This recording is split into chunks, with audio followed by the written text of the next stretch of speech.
ہم وہی کہیں گے جو ہمارا دین ہم کو بتاتا ہے، عمل کرو تو تمہارا بھلا ہے۔ الحمدللہ رب العالمین، والصلاة والسلام علی من کان نبیا وآدم بین الماء والطین، وعلی آلہ واصحابہ وازواجہ واہل بیتہ اجمعین،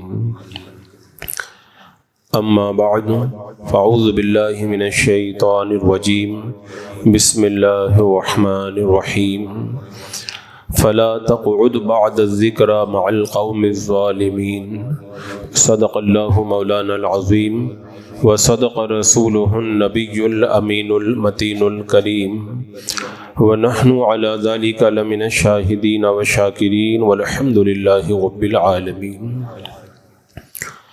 حصول برکت کے لیے حضور اکرم سید عالم نور مجسم ارواحنا فدا محمد رسول اللہ صلی اللہ تعالی علیہ وسلم کی پر نور بارگاہ میں درود و سلام کا ہدیہ پیش کر لیجیے۔ اللہم صلی علی سیدنا و شفیعنا و حبیبنا و مولانا محمد وبارک وسلم، صلاۃ و سلام علیک یا رسول اللہ صلی اللہ تعالی علیہ وسلم۔ آج کا یہ دور میڈیا کا دور ہے، اور الیکٹرانک اور پرنٹ میڈیا میں بھی جو شعبہ سب سے زیادہ آگے بڑھا ہوا ہے وہ سوشل میڈیا ہے۔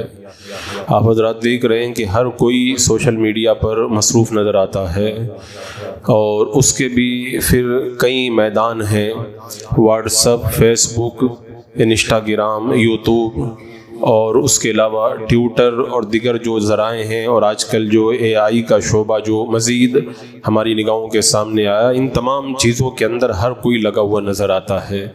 یہ سوشل میڈیا ایک بہتا ہوا دریا ہے، اس کے اندر آپ کو کچرا بھی ملے گا اور صاف ستھرا پانی بھی ملے گا۔ یہ وہ بہتا ہوا دریا ہے جس کے اندر ہیرے اور موتی بھی ملیں گے اور گندگی بھی ملے گی، اور پھر اس میں آپ دیکھیں گے کہ دیگر برائیوں کے ساتھ میں بہت ساری ایسی خطرناک برائیاں بھی اس کے اندر موجود ہیں، جس سے بندے کی دنیا تو دنیا، آخرت بھی تباہ ہو جاتی ہے۔ اور یہ بھی ہر کوئی جانتا ہے کہ سوشل میڈیا کے اندر خوبیاں کم ہیں اور خرابیاں زیادہ ہیں، اس کے اندر فائدے کم ہیں اور نقصانات زیادہ ہیں، اور سب سے بڑا جو اس کا نقصان آج ہماری نگاہوں کے سامنے ہے وہ ہے الحاد اور ارتداد، گمراہیت اور بد مذہبیت کا پھیلاؤ۔ اس میڈیا کے ذریعے جتنی تیزی کے ساتھ میں الحاد پھیل رہا ہے، ارتداد کا فتنہ بڑھ رہا ہے، اور گمراہیت اور بد مذہبیت بڑھ رہی ہے، یہ ہر کوئی محسوس کر سکتا ہے۔ اب ظاہر سی بات ہے، جیسے جیسے ہم لوگ قیامت سے قریب ہوتے جائیں گے، ویسے ویسے اچھائیاں نہیں بلکہ برائیاں ہی ہمارے معاشرے کے اندر بڑھتی جائیں گی، اور جتنے فتنے بڑھیں گے، ان فتنوں میں جو سب سے بڑا فتنہ ہوگا وہ فتنہ ایمان پر اٹیک کرنے والا فتنہ ہوگا۔ اب میرے آقا صلی اللہ تعالیٰ علیہ وسلم نے آنے والے دور میں جن فتنوں کی نشاندہی کی تھی اور جن فتنوں کے بارے میں بتایا تھا کہ وہ فتنے اتنی تیزی کے ساتھ میں بڑھیں گے تو اس کا کوئی نہ کوئی تو ذریعہ اور واسطہ بنے گا۔ آج ہم دیکھ رہے ہیں کہ ان فتنوں کے بڑھنے کا جو بڑا سبب ہماری نگاہوں کے سامنے آتا ہے وہ سوشل میڈیا ہی نظر آتا ہے۔ اللہ کے رسول علیہ الصلوۃ والسلام نے جن فتنوں کی نشاندہی کی تھی، میں نے ان حدیثوں کو کئی بار آپ کے سامنے رکھا۔ ایک موقع پہ اللہ کے رسول صلی اللہ تعالیٰ علیہ وسلم نے ارشاد فرمایا کہ فتنوں کے آنے سے پہلے اعمال کر لو، اس لیے کہ وہ فتنے اندھیری رات کے کالے ٹکڑوں کی طرح ہوں گے، جن میں آدمی شام کے وقت میں مومن ہوگا اور صبح کو کافر ہو جائے گا، صبح کو مومن ہوگا اور شام کو کافر ہو جائے گا۔ اور ایک موقع پر اللہ کے رسول علیہ الصلوۃ والسلام نے فرمایا کہ اس دور کے اندر دین پر قائم رہنا، دین پر ڈٹے رہنا اتنا ہی مشکل ہو جائے گا جیسے ہاتھ کے اندر انگارہ لینا مشکل ہو جاتا ہے۔ اور ایک بار اللہ کے رسول علیہ السلام نے ان فتنوں کی طرف اشارہ کرتے ہوئے فرمایا کہ میں فتنوں کو تمہارے گھروں میں اترتے ہوئے دیکھ رہا ہوں جیسے بارش کے قطرے اترا کرتے ہیں۔ اب بارش کے قطرے جب اترتے ہیں تو آپ کو معلوم ہے کہ پھر کون اس سے بچ پاتا ہے؟ جو محفوظ جگہ پر ہوتا ہے وہی بچ پاتا ہے۔ ایک بار اللہ کے رسول علیہ الصلوۃ والسلام نے ارشاد فرمایا وہ فتنے یکے بعد دیگرے اتریں گے، یعنی ایسا نہیں کہ یہ فتنہ آج ہو گیا اب اس کے بعد میں سکون رہے گا، نہیں، میرے آقا علیہ السلام نے بتایا یکے بعد دیگرے، ایک فتنہ ختم نہیں ہوگا دوسرا پیدا ہوگا، دوسرا ختم نہیں ہوگا تیسرا پیدا ہوگا۔ اور پھر اس کی مثال دیتے ہوئے اللہ کے رسول علیہ الصلوۃ والسلام نے ارشاد فرمایا جیسے دھاگے کے اندر دانے پروئے ہوئے ہوں اور وہ دھاگا ٹوٹ جائے تو دانے بکھرنے لگ جاتے ہیں، تو دانے کتنی تیزی کے ساتھ میں ٹوٹ کر کے بکھرتے ہیں، ایسے ہی فتنے معاشرے کے اندر، سوسائٹی کے اندر پھیلنا شروع ہو جائیں گے۔ حضرت سیدنا عمر فاروق رضی اللہ تعالیٰ عنہ نے ایک آدمی کو دیکھا کہ وہ اللہ کی بارگاہ میں دعا کر رہا ہے، فتنے سے پناہ طلب کر رہا ہے۔ حضرت عمر رضی اللہ تعالیٰ عنہ نے کہا اگر تو فتنوں سے پناہ چاہتا ہے تو پھر ان فتنوں سے پناہ مانگ جو گمراہ کرنے والے ہیں۔ یعنی حضرت سیدنا عمر فاروق رضی اللہ تعالیٰ عنہ نے بتا دیا، اور میرے آقا علیہ الصلوۃ والسلام کے فرامین سے بھی پتہ چل گیا کہ فتنے تو بہت آئیں گے، فتنے بہت اتریں گے، بارش کے قطروں کی طرح اتریں گے، موتیوں کی مالا ٹوٹ جائے تو جیسے موتی بکھرتے ہیں ایسے فتنے اتریں گے، بے تحاشا فتنے اتریں گے۔ لیکن ان سارے فتنوں میں جو سب سے بڑا فتنہ ہوگا یہ وہ فتنہ ہوگا جو بندے کو گمراہ کر دینے والا، الحاد اور ارتداد کا شکار کر دینے والا، بد مذہبیت کے اندر گرفتار کر دینے والا اور کفر و شرک کی دہلیز پر دھکیل دینے والا فتنہ ہوگا۔ اسی لیے اللہ کے رسول صلی اللہ تعالیٰ علیہ وسلم نے بار بار ان فتنوں سے ڈرایا بھی، اور ایمان پر اٹیک کرنے والے فتنوں سے زیادہ ڈرایا۔ اسی لیے اس دنیا میں جو سب سے بڑا فتنہ کہا گیا ہے وہ دجال کو کہا گیا، کیونکہ دجال جب نکلے گا تو سب سے زیادہ لوگ جو ہے وہ ایمان ان کا غارت ہوتا ہوا نظر آئے گا اور ان کے ایمان کا جنازہ نکلتا ہوا نظر، اس لیے سب سے بڑا فتنہ دجال کا فتنہ قرار دیا گیا۔ تو عزیزان مکرم، میں عرض کر رہا تھا کہ اللہ کے رسول علیہ السلام نے فتنوں کی نشاندہی کر دی، اور آج ہم جس دور کے اندر زندگی گزار رہے ہیں ان کے اندر فتنوں کے بہت سارے راستے، بہت سارے ذرائع ہماری نگاہوں کے سامنے موجود ہیں، لیکن میں یہ دیکھ رہا ہوں کہ ان تمام راستوں میں، ان تمام طریقوں میں جو سب سے بڑا راستہ اور سب سے بڑا جو فتنوں کا طریقہ مجھے نظر آ رہا ہے وہ سوشل میڈیا ہے۔ سوشل میڈیا کے ذریعے میں دیکھ رہا ہوں کہ بندہ ایک کلک کرتا ہے اور اس کے ایمان کا جنازہ نکل جاتا ہے۔ کتنے لوگوں نے بس ایک کلک کے اوپر اپنے ایمان کا جنازہ نکال دیا۔ تو اب ظاہر سی بات ہے لوگوں کا سارا دھیان اس پر ہوتا ہے کیا کھاؤں اور کیا کماؤں، اپنے بچوں کے لیے کیا بناؤں اور کیا چھوڑ کے چلا جاؤں، لیکن علماء کی توجہ اس بات پر ہوتی ہے لوگوں کو گمراہیت سے کیسے بچایا جائے، الحاد اور ارتداد سے کیسے بچایا جائے اور بد مذہبیت سے ان کو کیسے بچایا جائے۔ یہ ایک عالم کی ذمہ داری ہوتی ہے۔ دنیا کے لوگ اپنی دنیا کی فکر کرتے ہیں، علماء دین ان کے دین اور ان کی آخرت کی فکر کرتے ہیں، اور اسی جذبے کے تحت آج میں یہ چاہوں گا کہ اس محفل کے اندر سوشل میڈیا کے ذریعے جو ہمارے دین اور ایمان پر اٹیک کرنے والا فتنہ ہے اس کی طرف میں آپ کی رہنمائی کروں اور کچھ باتیں آپ کے سامنے رکھوں، تاکہ آپ حضرات جو بھی سوشل میڈیا استعمال کر رہے ہیں، چاہے واٹس ایپ استعمال کر رہے ہیں، چاہے ٹیلی گرام، چاہے فیس بک، انسٹاگرام، یوٹیوب یا ٹویٹر، جو بھی آپ پلیٹ فارم پہ ہیں، کم سے کم اتنا تو محتاط رہیں کہ یہ سوشل میڈیا کا فتنہ آپ کے ایمان کو غارت نہ کر دے، آپ کو گمراہیت اور بد مذہبیت کے اندر مبتلا نہ کر دے۔ حضرات مکرم، یہ جو دور ہے یہ پروپیگنڈا کا دور ہے۔ یہ بات میں اس لیے کہہ رہا ہوں کہ بہت سارے لوگوں کو یہ بات سمجھنے میں بھی دقت ہوتی ہے، وہ ایڈورٹائز اور پروپیگنڈا کی وجہ سے متاثر ہو جاتے ہیں۔ جیسے آپ دیکھیں مارکیٹ میں بہت سارے ایسے پروڈکٹ ہیں جو ہیں نقصان دہ، لیکن ان کا اتنا پروپیگنڈا کیا گیا، اتنی ایڈورٹائز کی گئی کہ لوگ ان کو استعمال کرنا اپنے لیے شوق بنا لیے اور ان کو اپنی پسند بنا لیے۔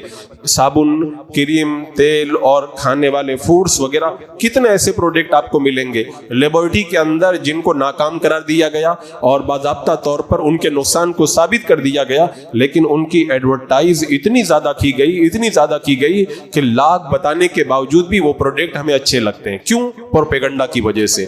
ایسے ہی گمراہیت اور بد مذہبیت کو جب سوشل میڈیا پہ لانچ کیا جاتا ہے اتنا دکھایا جاتا ہے بندہ پھر اس پروپیگنڈے کا شکار ہو کر کے اس کی غلطی کو اور اس کے غلط ہونے کو بھول جاتا ہے اور اس کو ایکسپٹ کرنے لگ جاتا ہے. اسی طرح آپ دیکھیں کہ اس سے پہلے کچھ لوگ شراب پیتے تھے, کچھ لوگ جوا کھیلتے تھے, کچھ لوگ بے حیائی میں مبتلا ہوتے تھے, کچھ برائیوں میں مبتلا ہوتے تھے. لیکن جب سوشل میڈیا کے اندر لوگ جڑے تو آپ دیکھیں شراب عام ہو رہی ہے, جوا عام ہو رہا ہے, بے حیائی عام ہو رہی ہے, اور اسی طرح فحاشی اور عیاشی عام ہو رہی ہے. تو جو کام پہلے جو ہے وہ چھوٹے لیول پہ ہوتا تھا, سوشل میڈیا کے پروپیگنڈے کی وجہ سے آج وہ ہائی لیول کے اوپر نظر آ رہا ہے. یہ پروپیگنڈے کا اثر ہے.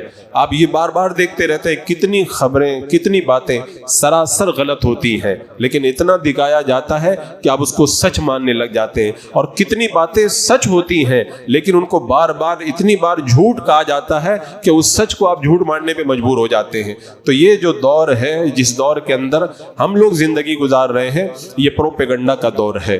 پروپیگنڈا کر کے صحیح کو غلط ثابت کر دیا جائے, غلط کو صحیح ثابت کر دیا جائے, حق کو باطل قرار دیا جائے اور باطل کو حق قرار دیا جائے. یہ آپ آئے دن دیکھتے رہتے ہیں. تو سوشل میڈیا کے اس دور کے اندر جب پروپیگنڈا پورے طور پر عروج پر ہے اور ہر آدمی اس پروپیگنڈے کا شکار ہو جاتا ہے, ایسے ماحول میں ہر سنی صحیح العقیدہ بندے کی یہ ذمہ داری بنتی ہے, جو بھی سوشل میڈیا کو استعمال کرتا ہے وہ اس بات کا خیال رکھے کہ کہیں ہمارا ایک بار بٹن دبا دینا ہمارے ایمان پر اٹیک نہ کر دے.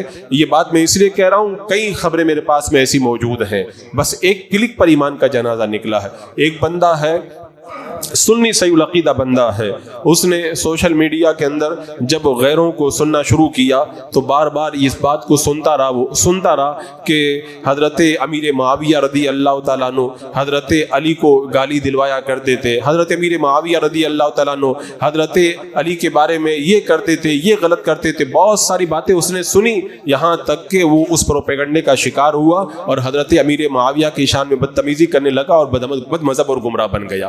کتنے ایسے لوگ میں آپ کو دکھا سکتا ہوں کہ جو سوشل میڈیا پہ بار بار سنتے رہے کہ اہل بیت کی یہ فضیلت ہے, یہ فضیلت ہے, سارے فضائل سنتے رہے, اور اخیر کے اندر وہ بیان کرنے والے یہ بھی بتا دیتے کہ یہ سنی حضرات اہل بیت سے پیار نہیں کرتے, صحابہ کو اہل بیت سے جو ہے وہ مقابل کے اندر بڑا بنا کے دکھاتے, اور پھر اس کو غلط طریقے سے بار بار جب پیش کیا گیا, کتنے لوگ اہل بیت کی محبت کے اندر ان بد مذہبوں کے دام تزویر میں گرفتار ہو کر نام کے جھوٹے مولائی بن گئے. اس کی مثالیں بہت ساری. ایک بندے نے آ کے مجھے بتایا کہ ایکس مسلم کے نام سے جو فتنہ چلا ہوا ہے, جو جھوٹے طور پر یہ کہتے ہیں کہ پہلے ہم لوگ مسلمان تھے لیکن ہم نے اسلام کے بارے میں پڑھا تو اسلام کی تعلیمات بڑی غلط ہیں, ہم نے اسلام کو چھوڑ دیا. پھر وہ بتاتے ہیں اسلام کے اندر یہ غلطی ہے, یہ غلطی ہے.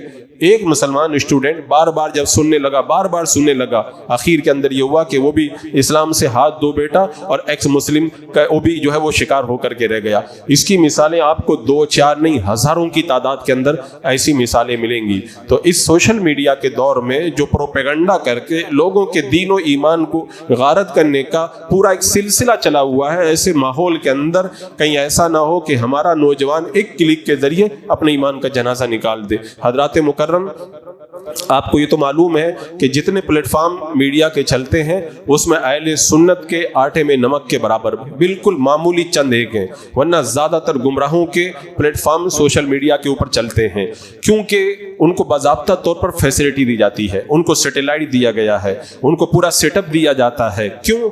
اس لیے کہ اسلام کی جو دشمن طاقتیں ہیں وہ اس بات کو جانتی ہیں کہ اہل سنت کے عقائد اور سچے علماء سے جب عوام اہل سنت کو دور کر دیا جائے گا اور ان غیروں کے دام تزویر میں گرفتار کر دیا جائے گا تو مسلمان خود بخود پسپا ہو جائیں. یہ ایک ایجنڈا ہے.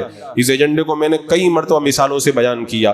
آپ پچھلی صدی کی تاریخ پڑھ کر کے دیکھیں, ہم فرے نام سے جو جاسوس اسلامی دنیا کو تباہ کرنے کے لیے نکلا تھا, اس نے پوری اسلامی دنیا کا دورہ کرنے کے بعد میں جو رپورٹ دی تھی اس کے اندر یہی کہا تھا کہ علماء کو بدنام کیا جائے، ہم آسانی کے ساتھ میں مسلمانوں کو پسپا کر دیں گے۔ اسی طرح آپ ولیم رائے کی رپورٹ پڑھیں، 1857 کے بعد میں ہندوستان کی جو ناکام جنگ آزادی کے ختم ہونے کے بعد میں اس نے رپورٹ پیش کی تھی، تو اس نے کہا تھا علماء کے اندر دینی جذبہ ہوتا ہے، وہ آگے آتے ہیں، ان کو دبایا جائے تاکہ مسلمان خود بخود دب کر کے رہ جائیں۔ اس کے بعد میں روزانہ 500 علماء کرام کو پھانسی کے پندے پہ چڑھایا جاتا تھا۔ اسی طرح صلیبی جنگوں کا جو لیڈر تھا سینٹ لوئس، اس نے بھی اپنے موت کے وقت میں یہی کہا تھا کہ جو پختہ عقیدے والے لوگ ہیں ان کو دبایا جائے۔ تو یہ ایک ایجنڈا ہے۔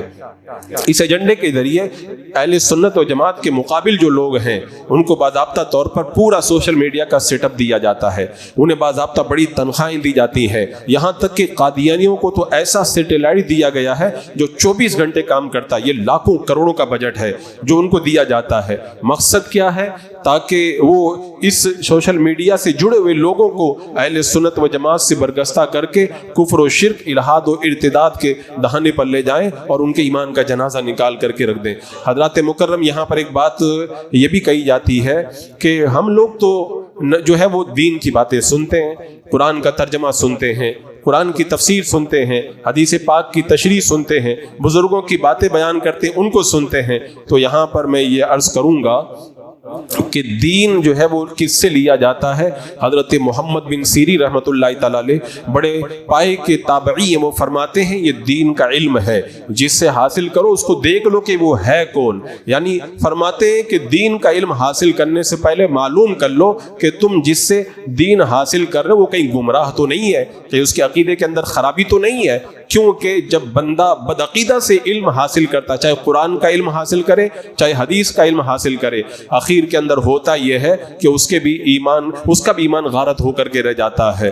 وہ کہتے ہیں کہ قرآن و حدیث پیش کرتے ہیں، آپ کو تو نہیں پتا ہے نا جو قرآن پڑھ کے سنا رہا ہے اس کا ترجمہ صحیح کر رہا ہے کہ غلط کر رہا ہے۔ آپ کو تو نہیں پتا ہے جو ترجمہ کرنے کے بعد میں تشریح کر رہا ہے وہ صحیح کر رہا ہے کہ غلط کر رہا ہے۔ آپ کو یہ تو نہیں معلوم ہو پائے گا کہ وہ جو مفہوم بتا رہا ہے آیت کا اور حدیث کا، یہ آیت اور حدیث کس کے بارے میں ہے، وہ کس کے بارے میں ہے اور کس کے بارے میں بتا رہا ہے، اس کا تو آپ پتہ نہیں لگا پائیں گے۔ لوگ کہتے ہیں وہ حدیث نمبر کے ساتھ میں بتاتے ہیں کہ بخاری شریف کی فلاں نمبر فلاں حدیث کے اندر یہ ہے، تو میں کہتا ہوں وہ ایک حدیث بتاتے ہیں نا، ایک حدیث بتائیں گے لیکن دوسری حدیث تو چھپا کر کے رکھ لیں گے۔ مثال کے طور پر کوئی واقعہ پیش آیا میرے آقا صلی اللہ علیہ وسلم کے زمانے میں، جیسے بیر معونہ کے اندر صحابہ کرام کو شہید کیا گیا، اس حدیث پاک کو بتا دیں گے کہ بلا جگہ صحیح حدیث پاک اتنے نمبر حدیث کے اندر ہے، اللہ کے رسول علیہ السلام نے صحابہ کو بھیجا تھا اور صحابہ کرام کو شہید کر دیا گیا۔ میرے آقا کو اگر علم غیب ہوتا تو پہلے سے نہیں بھیجتے، کیونکہ اگر آپ کو معلوم ہوتا تو صحابہ کو شہید ہونے کے لیے تھوڑی بھیجتے نا، میرے آقا کو علم غیب نہیں تھا اسی لیے تو بھیج دیا، دیکھو فلاں حدیث کے اندر موجود ہے۔ یہ ایک حدیث بتا دی اور اس کے بعد میں جو 50 حدیثیں میرے آقا کے علم غیب کو ثابت کرنے والی ہیں وہ تو انہوں نے آپ کے سامنے نہیں رکھی نا۔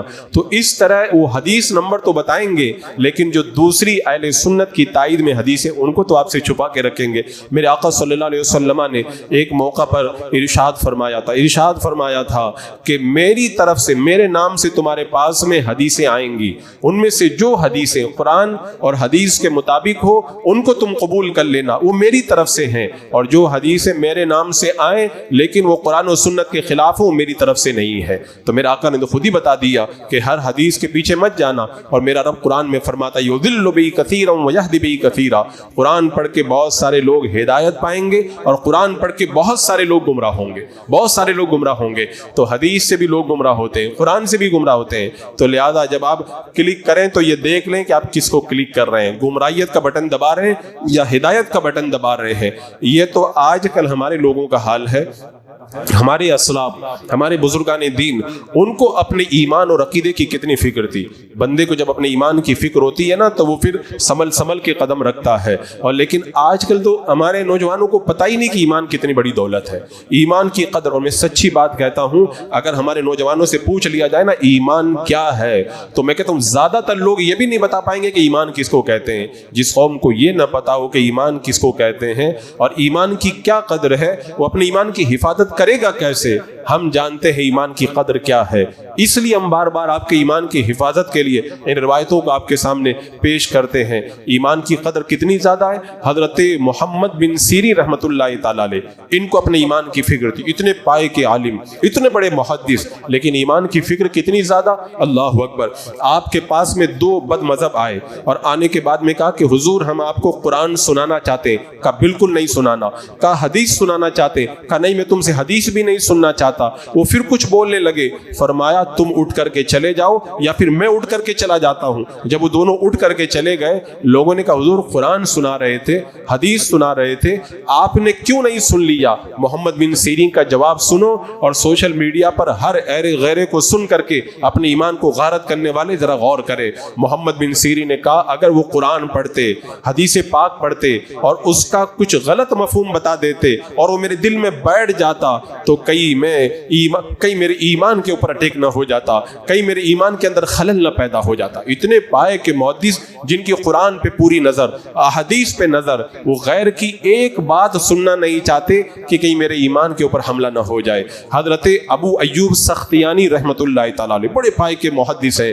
آپ کی بارگاہ میں ایک بد مذہب آیا اور آ کر کے کہنے لگا کہ میں کچھ سنانا چاہتا ہوں دین کی بات۔ حضرت ابو ایوب سختیانی رحمۃ اللہ تعالی علیہ نے فرمایا ایک بات نہیں، میں تمہاری آدھی بات بھی نہیں سنوں گا، آدھی بات بھی نہیں سنوں گا۔ یعنی آپ نے بتا دیا کہ اگر ان کی باتوں کو سن لیا جائے، وہ آپ کی بارگاہ میں کوئی مسئلہ پوچھنے کے لیے آیا تھا، آپ نے اس کی بات کا کوئی جواب نہیں دیا۔ حضرت ابو ایوب سختیانی سے لوگوں نے پوچھا حضور آپ نے اس کی بات کا کوئی جواب نہیں دیا؟ فرمایا وہ ہم میں سے نہیں تھا، وہ بد مذہب تھا، اس لیے میں نے اس سے بات نہیں کی۔ وہ اپنے ایمان کی اتنی فکر کرتے۔ حضرت سعید بن جبیر رضی اللہ تعالیٰ عنہ بڑے پائے کے تابعی ہیں، حضرت عبداللہ بن عباس کے شاگرد ہیں، اتنے پائے کے عالم، اتنے زبردست محدث، اور آپ راستے سے گزر رہے تھے، راستے میں کوئی بد مذہب مل گیا، آپ سے بات کرنا چاہ، ایک بات کرنا چاہ، کہا ایک نہیں آدھی بات بھی میں تم سے نہیں کروں گا، کہا ایک نہیں آدھی بات بھی میں تم سے نہیں کروں گا۔ لوگوں نے پوچھا تو فرمایا کہ یہ بد مذہب ہے، یعنی ان سے بات کرنے میں بھی اپنے ایمان کے غارت ہونے کا اندیشہ ہے۔ اسی لیے اللہ کے رسول صلی اللہ علیہ وسلم نے ارشاد فرمایا ایاکم و ایاہم، تم اپنے آپ کو ان سے دور رکھو اور ان کو اپنے آپ سے دور رکھو۔ تو جب دور رکھنے کا حکم ہے، آپ یوٹیوب پہ ان کو سنیں گے، انسٹاگرام فیس بک پہ سنیں گے، تو آپ تو صرف دور نہیں رکھ رہے ہیں بلکہ ان کی باتیں بھی سن رہے ہیں۔ تو جب باتیں سنیں گے تو کیا اثر نہیں ہوگا؟ اللہ کے رسول علیہ الصلوۃ والسلام نے ارشاد فرمایا برے ہم نشیں کی مثال ایسے ہی ہے جیسے مشک بیچنے والا اور دھونی پھونکنے والا۔ یہ دو مثالیں اللہ کے رسول علیہ السلام نے بیان فرمائی۔ مشک بیچنے والے کے پاس آپ جاؤ گے، یا تو وہ تم کو مشک دے دے گا یا تم اس سے خرید لو گے، نہ تم کو وہ دے گا نہ تم خریدو گے، تو کم سے کم اس کے پاس بیٹھو گے اتنی دیر تک تو تمہارے کپڑوں میں تو خوشبو آنے لگ جائے گی۔ اور پھر میرے آقا نے فرمایا دھونی پھونکنے والا یا تو وہ تمہارے کپڑوں کو جلا دے گا، اور اگر کپڑے نہیں جلیں گے تو کم سے کم اس کے پاس بیٹھو گے تو کپڑے کالے تو ہو ہی جائیں گے۔ آج ہم دیکھ رہے ہیں جو بد مذہبوں کو یوٹیوب وغیرہ پہ سن رہے ہیں نا، ان کا حال کیا ہوتا ہے، یا تو وہ بد مذہب بن جاتے ہیں، اور بد مذہب اگر نہیں بنتے ہیں نا تو کم سے کم اتنا تو ہوتا ہی ہے کہ اسلام کے بارے میں شبہات پیدا ہو جاتے ہیں۔ اہل سنت کے عقیدے میں شبہ ان کے دل کے اندر پیدا ہو جاتا ہے کہ یہ کیسے ہوگا وہ کیسے ہوگا۔ 1400 سال تک صحابہ کرام، تابعی نظام، ائمہ مجتہدین اور دین کی مقدس ہستیاں بڑے دعوے اور دلیل کے ساتھ میں جن عقائد کو بیان کرتے رہے، ایک معمولی کسی 2 ٹکے کے آدمی کو سن کر کے پھر دین کے اندر بندہ شبہ کرنے لگ جائے تو پھر آپ سمجھ جائیں کہ وہ کدھر جانے کا راستہ اختیار کر رہا ہے۔ اسی لیے اللہ کے رسول علیہ الصلوۃ والسلام نے ایک موقع پر ارشاد فرمایا تھا قیامت کی نشانیوں میں سے یہ ہے کہ دین چھوٹے لوگوں سے حاصل کیا جائے گا۔ چھوٹے لوگوں کا مطلب بد مذہبوں سے، یہ قیامت کی نشانی ہے۔ آپ دیکھیں ایک دور وہ تھا ہمارا کوئی سنی صحیح العقیدہ بندہ کسی بد مذہب کے جلسے میں نہیں جاتا تھا، اپنے جلسے میں تقریر کرنے کے لیے کسی دیوبندی وہابی کو نہیں بلواتا تھا، ان کے چلے میں جانا گوارا، ارے اس کے ساتھ بیٹھنا گوارا نہیں کرتا تھا۔ لیکن آج کیا ہو رہا ہے؟ آج سب کچھ ہو رہا ہے۔ آپ نے جو ہے وہ سوشل میڈیا کھولا، آپ بد مذہب کی تقریر سن رہے ہیں تو یہ ان کے جلسے میں جانا ہی تو ہوا۔ آپ بد مذہب کو سن رہے ہیں، یہ ان کو اپنے جلسے میں بلانا ہی تو ہوا۔ آپ اپنے گروپ کے اندر بد مذہب کی تقریر ڈال رہے ہیں تو یہ اپنے لوگوں کے سامنے اس کی تقریر کروانا ہی تو ہوا۔ پھر لوگ کہتے ہیں کہ لوگ بد مذہب کیوں ہو رہے ہیں، وہابیت کیوں بڑھ رہی ہے؟ میں کہتا ہوں جس طریقے سے سوشل میڈیا کے ذریعے برائیاں بڑھ رہی ہیں، فحاشی اور عیاشی بڑھ رہی ہے، اسی طریقے سے ہماری بے احتیاطی کے سبب آج بد مذہبیت سوشل میڈیا کے سبب بڑھتی ہوئی نظر آ رہی ہے. آج ہمیں اس کی طرف بھرپور توجہ دینے کی ضرورت ہے. کتنی روایتیں ہیں, کتنی بار اللہ کے رسول علیہ السلام نے اس طرف ہماری توجہ دلائی ہے. وہ حدیث پاک حضرت معاذ بن جبل, حضرت عبداللہ بن مسعود رضی اللہ تعالیٰ عنہ ارشاد فرماتے ہیں, لوگ خیر پر رہیں گے جب تک صحابہ کرام اور اچھے لوگوں سے علم حاصل کریں گے, اور پھر جب لوگ چھوٹے لوگوں سے, برے لوگوں سے یعنی گمراہوں سے علم حاصل کرنے لگیں گے تب ہلاک ہو جائیں گے. آج ہلاک ہو رہے ہیں نا, اس کی وجہ وہی ہے کہ ہم نے برے لوگوں سے یعنی بد مذہبوں سے علم حاصل کرنا شروع کر دیا. حضرت فضیل بن عیاض رضی اللہ تعالیٰ عنہ, حضرت فضیل بن عیاض کہتے ہیں, اگر تم کسی راستے سے جا رہے ہو اور بد مذہب آ رہا ہو تو تم راستہ ہی بدل دو. کیوں بدلنے کا حکم دیا؟ کہیں تم ان سے مل کر کے اس کی صحبت کے اندر گرفتار ہو کے ایمان تمہارا غارت نہ ہو جائے. اور یہاں پہ تو آدمی اپنے کان کے اندر لگا کر کے بد مذہبوں کی تقریر سنتا ہوا نظر آ رہا ہے. کہاں سے ایمان محفوظ رہے گا؟ پھر آقا نے فرمایا تو صبح میں مومن ہوگا, شام میں کافر ہو جائے گا, شام میں مومن ہوگا, صبح میں کافر ہو جائے گا. یہ ایسے ہی تو ہوگا کہ گھر گھر میں بد مذہبیت اس طرح سے داخل ہونا شروع ہو جائے گی. حضرت امام باقر رحمۃ اللہ تعالیٰ علیہ سادات کرام میں سے ایک عظیم ہستی ہیں, آپ نے فرمایا کہ بد مذہبوں کے ساتھ میں مت بیٹھو, وہ قرآن کے اندر غلط طریقے سے دخل اندازی کرتے ہیں. آج ان کی دخل اندازی دیکھیں, قرآن کی من مانی تفسیر اور آیات کی من مانی تشریح کرنے کے بعد میں کیسے لوگوں کا ایمان غارت کرتے ہوئے نظر آ رہے ہیں. ابھی آپ لوگوں نے دیکھا کہ جو علماء سے دوری کرنے کا جو فتنہ چلا تھا نا, اس کے اندر کیا کیا گیا؟ ہماری قوم کو علماء سے دور کیا گیا, لیکن پروفیسر کو لانچ کیا گیا, ڈاکٹروں کو لانچ کیا گیا, انجینئروں کو لانچ کیا گیا, دنیا کے اندر سوٹ بوٹ کے ساتھ رہنے والے لوگوں کو لانچ کیا گیا. اور پھر نتیجہ اس کا کیا نکلا؟ کہنے لگے کہ دیکھو یہ فلاں پروفیسر, فلاں ڈاکٹر, فلاں انجینئر کتاب سامنے رکھتا ہے, آیت نمبر بتاتا ہے, حدیث نمبر بتاتا ہے, اور راوی کے بارے میں بتاتا ہے صحیح ہے کہ غلط ہے. میں کہتا ہوں ہمارے اسلاف نے بہت پہلے کہہ دیا تھا, جو کتاب کے اوپر بھروسہ کر کے صرف علم کو بیان کرے گا اس کی صحیح باتیں کم ہوں گی اور غلط باتیں زیادہ ہوں گی. آج ان کا یہی حال ہے. دین کے اندر ایسے ہی یہ ملاوٹ کرتے ہوئے نظر آ رہے ہیں, دین کے اندر ایسے دخل اندازی کرتے ہوئے نظر آ رہے ہیں. ایک ابھی انجینئر کو مجھے کسی نے بتایا کہ اپنی تقریر میں کہہ رہا تھا کہ اللہ تعالیٰ نے قرآن پاک میں ارشاد فرمایا لو کننا نسمع ناقل ما کننا فی اصحاب السعیر. اللہ تعالیٰ ارشاد فرماتا ہے جہنمی جب جہنم میں چلے جائیں گے تو کہیں گے کہ اگر ہم نے سنا ہوتا اور سمجھا ہوتا تو ہم لوگ جہنم میں نہیں آتے. اس کی تشریح کرتے ہوئے کہہ رہا ہے کہ لوگ ہم کو نہیں سن رہے, ہماری باتیں نہیں سمجھ رہے, جہنم میں جانے کے بعد میں افسوس کریں گے. بتاؤ, جو آیت کریمہ کفار کے بارے میں تھی, وہ کفار نے اہل ایمان کی باتوں کو نہیں سنا تو جہنم میں جا کے افسوس کریں گے, تو اس کو اہل سنت پہ فٹ کر رہا ہے. یہ سنی لوگ ہماری باتیں نہیں سنتے, جہنم میں جا کے افسوس کریں گے کہ ان مردودوں کی باتیں ہم لوگوں نے کیوں نہیں سنی. معاذ اللہ, جب اس طرح کی تشریح بندہ سنے گا تو اس کا ایمان کہاں سے محفوظ رہ جائے گا؟ کہاں سے ایمان محفوظ رہ جائے گا؟ یہ تو میں نے ایک دو بات بیان کی ہے. حضرت معاذ بن جبل کو دیکھو, فرماتے ہیں کہ قرآن مرد بھی پڑھے گا, عورت بھی پڑھے گی, اور جو ہے وہ عالم بھی پڑھے گا, اور ہر کوئی قرآن کو پڑھے گا. قرآن کھول کر کے کہے گا لوگوں کے کیا ہو گیا, میں قرآن پڑھ کے سناتا ہوں, لوگ میری بات کی طرف توجہ نہیں دیتے. یہ دور ہم دیکھ رہے ہیں کہ ہر کوئی قرآن کا حوالہ دے کر کے کہتا ہے کہ میں صحیح ہوں, میری باتوں کی طرف توجہ دینے کی ضرورت ہے. ہمارے اسلاف کو کتنی فکر تھی. آج قرآن کا نام زیادہ لیا جاتا ہے کہ قرآن کی بات تو ہمیں کسی کی بھی سن لینا چاہیے نا. حضرت سیدنا عمر فاروق رضی اللہ تعالیٰ عنہ کا دور ہے. ایک امام تھا, فجر کی نماز کے اندر روزانہ سورہ عبس وتولی ان جاء العامى وما يدريك لعله يزكى او يذكر فتنفعه الذكرى اما من استغنى, یہ سورہ روزانہ فجر کی نماز میں پڑھتا. حضرت عمر فاروق نے کہا جا کے اس امام کو قتل کر دو, اس کو قتل کر دو. حضرت عمر فاروق نے قرآن پڑھنے پہ قتل کرنے کا حکم دیا. آپ کو کہ قرآن پڑھتا تھا, امام کو قتل کروا دیا. تو کہا کہ تمہیں پتہ نہیں وہ قرآن کیوں پڑھتا تھا. یہ وہ سورہ ہے جو اللہ تبارک و تعالیٰ نے اپنے حبیب کو اس سورہ کے اندر محبوبانہ عتاب فرمایا, محبت کا خطاب فرمایا ہے. یعنی ایک نابینا میرا آقا علیہ السلام کی بارگاہ میں آیا, اللہ کے رسول علیہ السلام ان سرداروں کو تبلیغ کر رہے تھے, تو ان کا آنا میرا آقا علیہ السلام کو کچھ پسند نہیں آیا کہ میں اہم کام کر رہا ہوں, ان کو نظر نہیں آ رہا, اور وہ آ کر کے بیچ کے اندر اس کام کے اندر دخل انداز ہوئے. تو میرا آقا علیہ السلام کو اللہ نے اس سورہ کے اندر محبوبانہ خطاب فرمایا اور وہ امام اس سورہ کو اس لیے پڑھتا تھا کہ اللہ نے اپنے حبیب کو عتاب فرمایا معاذ اللہ. اس طرح سے وہ بار بار اس سورہ کو پڑھتا تھا. تو کیا کہا حضرت عمر فاروق, اس امام کو جا کے قتل کر دو اس امام کو. اگر قرآن کوئی غلط نیت سے پڑھے نا, حضرت عمر کہتے اس امام کو بھی زندہ مت چھوڑو, اس کو بھی قتل کر دو. تو جو قرآن غلط نیت سے پڑھتا ہی نہیں ہے, غلط نیت سے پڑھ کے غلط معنی بھی بتاتا ہے, تو ایسے لوگوں کو سننا کہاں سے جائز ہو جائے گا.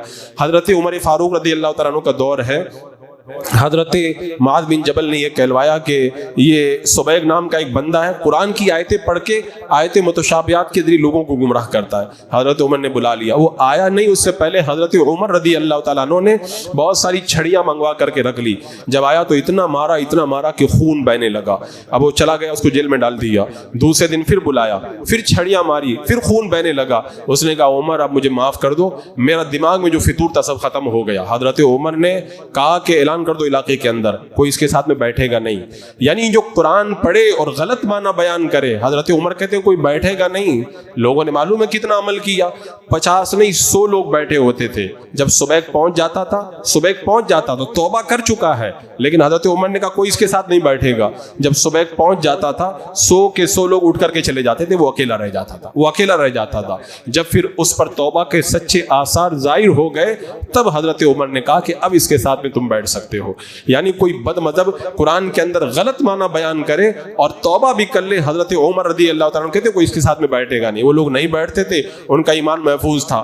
آج بیٹھنا باضابطہ لوگ باتیں سن رہے ہیں, ان کی تقریریں سن رہے ہیں. ارے میں یہ کہتا ہوں وہ جو بیان کر رہا ہے آپ کو کیا معلوم کہ صحیح بیان کر رہا ہے کہ غلط بیان کر رہا ہے. اور اگر میں کہہ رہا ہوں کہ صحیح بیان کر رہا ہے تو آپ کو یہ تو تمیز نہیں ہے نا کہ اس نے 10 باتیں بتائی ہیں, 10 میں سے 9 صحیح ہیں کہ 1 صحیح ہے. چلو مان لیا پوری کی پوری باتیں اس نے صحیح بیان کر دی, لیکن آپ نے اس کی ایک تقریر سنی, سب باتیں صحیح بیان کر دی. اب دوسری تقریر اگر پھر آپ سنیں گے, آپ کو کیا معلوم کہ اس کے اندر وہ گڑبڑی کر گیا ہے. تو اپنے ایمان کے معاملے کے اندر بندے کو کتنا محتاط ہونا چاہیے.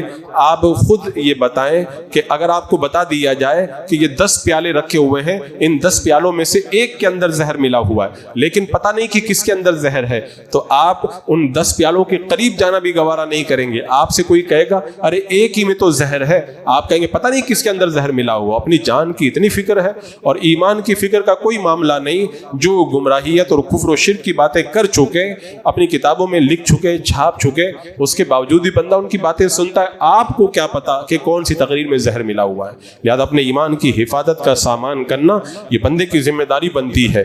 کچھ لوگ تو کہتے ہیں کہ نہیں ہمارا ایمان تو مضبوط ہے, ہمارے اوپر ان کی تقریر سن کر کوئی اثر نہیں ہوگا. میں نے بتایا تھا نا دجال جب نکلے گا تو میرے آقا نے فرمایا کچھ لوگ کہیں گے ہمارا ایمان بڑا مضبوط ہے, ہم پر اثر نہیں ہوگا, ہم تو دیکھنے جا رہے ہیں, جب دیکھنے جائیں گے تو اسی کی طرح ہو کر کے رہ جائیں گے. اور عمران جیسا محدث, اس نے جب بد مذہب عورت سے شادی کی تھی تو علماء نے سمجھایا تھا بد مذہب سے شادی کرتے ہو تو اس نے کیا کہا تھا. اس نے کہا تھا میں اس کو سنی بنا لوں گا. 1 سال بھی نہیں گزرا تھا وہ خود بد مذہب ہو گیا. جب اتنا بڑا محدث ہو کر کے اگر بد مذہب عورت کے ساتھ میں رہنے لگ جائے, وہ یہ ارادہ رکھتا ہو کہ میں اس کو سنی بناؤں گا, وہ خود سنیت سے نکل جاتا ہے, تو عوام کی کیا گنتی ہے, عوام کا کیا حال ہے. حضرات مکرم باتیں تو بہت ہیں, مثالیں دینے کا ٹائم نہیں تو میں بہت ساری مثالیں دے کر کے بتاتا. میں اخیر کے اندر یہی کہوں گا, قرآن و سنت اور اچھی باتوں کی طرف نظر کرنے کے بجائے آپ یہ دیکھیں یہ اچھی باتیں آپ کو بتا کون رہا ہے. اللہ تبارک و تعالیٰ نے ہمیں اقوال کے پیچھے چلنے کا حکم نہیں دیا ہے, ہمیں رجال کے پیچھے چلنے کا حکم دیا. یعنی رب نے یہ نہیں فرمایا کہ ان باتوں پہ چلو, رب نے کیا فرمایا ان لوگوں کے پیچھے چلو. روزانہ آپ نماز میں پڑھتے ہو صراط الذین انعمت علیہم, اے اللہ جن لوگوں پر تو نے انعام کیا ان لوگوں کے ساتھ میں ہمیں مولا تو راہ چلنے کی توفیق عطا فرما. ہم ان لوگوں کی راہ پر چلنے کا ہم کو حکم دیا گیا ہے.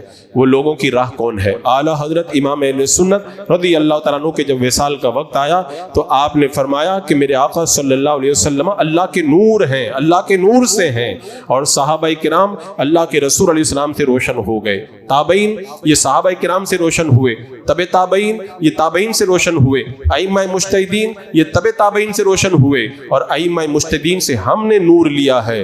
اب آپ لوگ ہم سے نور لے لو. یہ نور کیا ہے؟ عقیدہ اہل سنت، مذہب حق اہل سنت و جماعت. یہ نور ہے. یہ نور آج کا نہیں ہے، یہ نور 1400 سال سے اس کا سلسلہ جڑا ہوا ہے.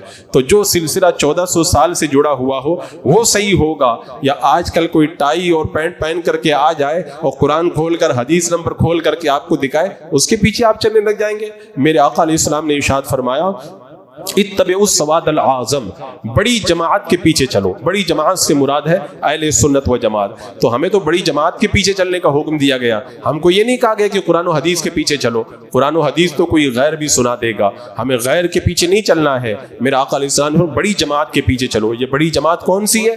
صحابہ سے لے کے آج تک جو اہل سنت و جماعت کے اکابرین کا جو یہ مقدس سلسلہ ہے، یہ بڑی جماعت ہے. اور اس جماعت کے نقش قدم پر ہمیں چلنے کا حکم دیا گیا ہے. اب آپ مجھے بتائیں، آپ یوٹیوب وغیرہ پہ ہر کسی کو سننے لگ جاتے ہیں کہ باتیں تو بڑی اچھی کرتے ہیں. میں کہتا ہوں برا آدمی ہر وقت بری باتیں نہیں کرتا ہے، وہ کبھی کبھی بری بات کرتا ہے نا. کوئی کہتا ہے کہ ہم نے تو ان سے بری بات سنی نہیں، تو میں کہتا ہوں کہ اگر صحابہ نے تو کبھی یہ نہیں کہا کہ یا رسول اللہ اس نے گستاخی کی، ہم نے تو کبھی سنا ہی نہیں. بس حکم آ جائے تو گردن جھکا دی جاتی تھی. اب آپ بتائیں کہ جب یہ 1400 سال سے اکابرین بتاتے آ رہے ہیں کہ اللہ کے رسول علیہ السلام کو علم غیب تھا، تو اگر کوئی آج کا اگر یوٹیوبر آ کر کے بتائے کہ نہیں یہ قرآن کی آیت میں لکھا ہے کہ اللہ کے رسول علیہ السلام کو علم غیب نہیں ہے، جو 1400 سال کا سلسلہ دیکھیں گے یا آج کے کسی یوٹیوبر کو آپ دیکھتے ہوئے نظر آئیں گے. 1400 سال سے ہمارے اسلاف بتا رہے ہیں کہ اللہ والوں کو وسیلہ بنانا جائز ہے. 1400 سال کی تاریخ بتا رہی ہے اللہ کے رسول علیہ السلام کو اللہ نے اختیارات عطا فرمائے. 1400 سال کے اکابرین برابر تاکید کے ساتھ میں بتا رہے اللہ کے رسول علیہ السلام نور ہے، صلاۃ والسلام پڑھنا جائز ہے اور قیام کرنا بھی جائز ہے. اللہ کے رسول علیہ الصلوۃ والسلام کے روزے کی زیارت کرنا باعث ثواب ہے. وہ بار بار 1400 سال سے تاکید کے ساتھ بتا رہے ہیں بزرگوں کے تبرکات سے برکت حاصل کرنا جائز ہے. وہ بتا رہے ہیں بار بار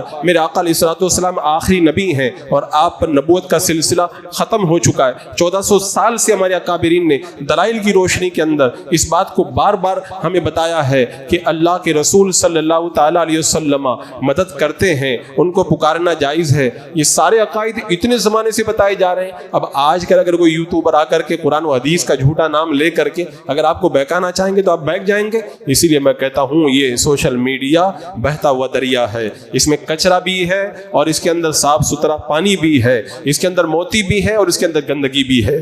آپ اگر تمیز کر سکتے ہیں کون گندا پانی اور کون صاف ستھرا پانی ہے، کون موتی اور کون کچرا ہے، تو بلا شبہ آپ اس کی طرف ہاتھ بڑھائیں. لیکن اگر آپ کے اندر یہ تمیز نہیں ہے، اور میں کہتا ہوں واقعی آپ کے اندر یہ تمیز نہیں ہے، کیونکہ اس تمیز کے لیے کیا چاہیے؟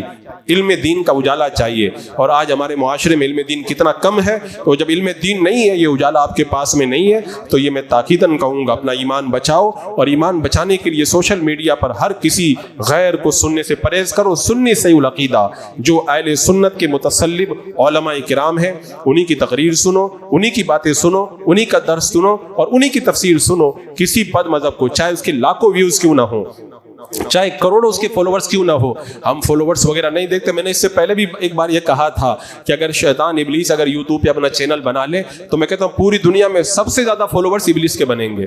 یہ فالوورز ہونا کوئی حقانیت کی دلیل نہیں ہے. حقانیت کی دلیل کیا ہے؟ جو 1400 سال سے جو نور چلا آ رہا ہے الحمدللہ وہ نور اہل سنت و جماعت کو ملا. غوث پاک فرماتے ہیں سنی بن کر کے رہو. عبداللہ بن عباس فرماتے ہیں سنی بن کے رہو. عبداللہ بن عمر فرماتے ہیں سنی بن کر کے رہو. میرا آقا علیہ السلام نے اہل سنت کے بارے میں فرمایا یہ جنت میں جانے والی جماعت ہے. تو جنتی ہو تو جنتیوں کو سنو، جہنمیوں کو سن کر کے کیا ہوگا؟ ورنہ پھر وہی ہوگا، بعد میں کافی افسوس ملنے کے سوا کوئی چارہ نہیں رہے گا. یہ اپنے ایمان کی فکر کریں. اللہ تبارک و تعالی ہمیں ایمان کی قدر کرنے کی توفیق عطا فرمائے. استغفر اللہ ربی من کل ذنب واتوب الیہ. السلام علیکم.